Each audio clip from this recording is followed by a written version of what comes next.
Hi everyone, I'm teacher Cheryl and welcome to my channel. In today's video, we are going to be looking at descriptive essays. Descriptive essays are a very common question type in the O-Level Paper 1 exam. So let's start off with what descriptive essays are. So descriptive essays are an essay genre that asks you to describe something, and this something could be an object, a person, a place, an incident or event, an experience, or an emotion. They do not always require a plot structure or a storyline.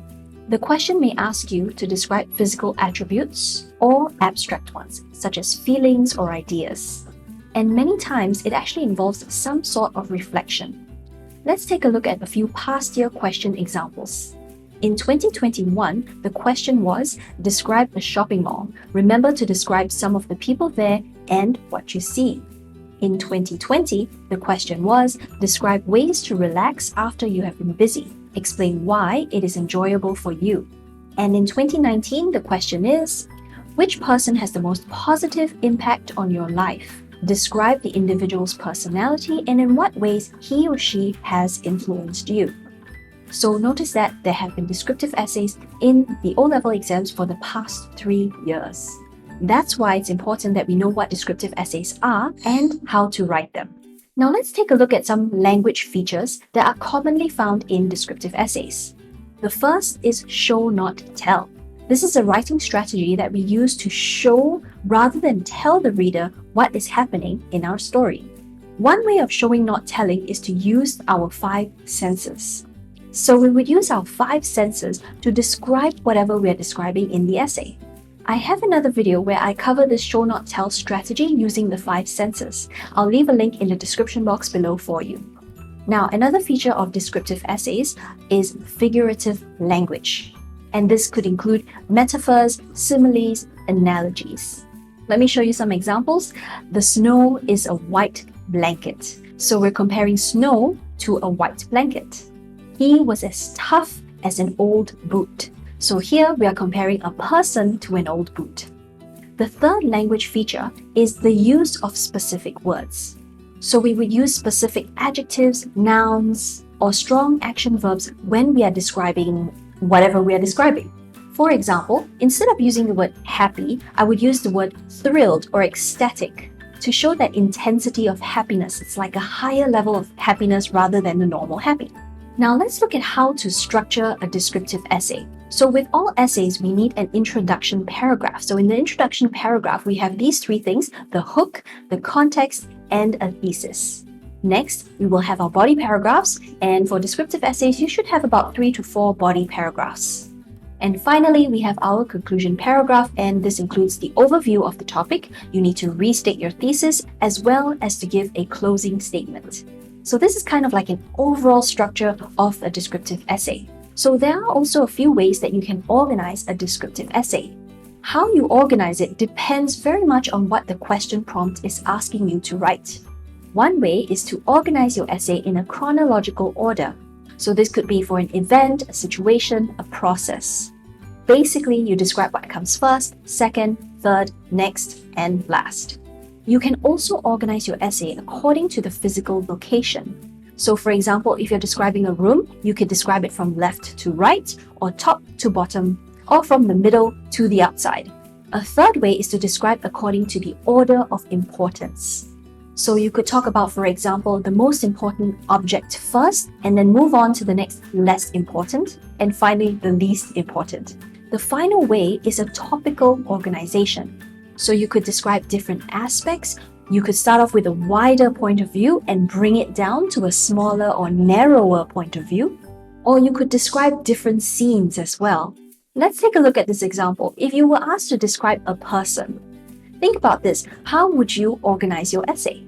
For me, what I would do is to maybe describe the physical appearance of that person first, and then I can move on to the person's character, and finally, how the person thinks, feels, or acts. So notice how I'm describing different aspects of a person. So let's take a look at the 2021 O-Level question. The question is, describe a shopping mall. Remember to describe some of the people there and what you see. What I would like you to do is pause the video here and write a very brief plan for this question prompt. Imagine that you were going to write this essay. How would you actually organize this essay? So I'd like you to think about that and make some of your own notes.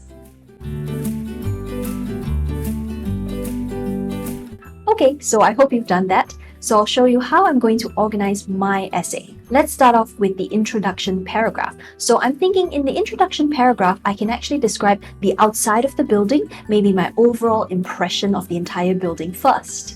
And remember, in my introduction paragraph, I need to have a hook, a context, as well as a thesis. So this is my example paragraph. I'll read it for you first.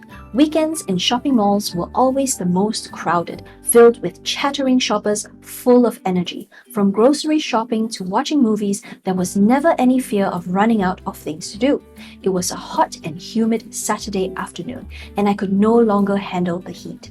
Deciding to head to my favorite mall, Bugis Junction, I looked forward to the air-conditioned place that never failed to provide a cool escape from the sweltering heat of Singapore. So take note that my very first sentence is my hook, the words highlighted in red is my context, and the words highlighted in green is my thesis. Okay, so let's move on to the body paragraphs. How I'm thinking of organizing this is in body paragraph 1, I would focus on what I see when I step into the mall. And in body paragraph 2, I would zoom in a little bit more to the various shops that I can see there. Finally, in body paragraph 3, I could focus more on my actual shopping experience in the mall. So let me show you an example of body paragraph 1. And I'll read the paragraph for you first.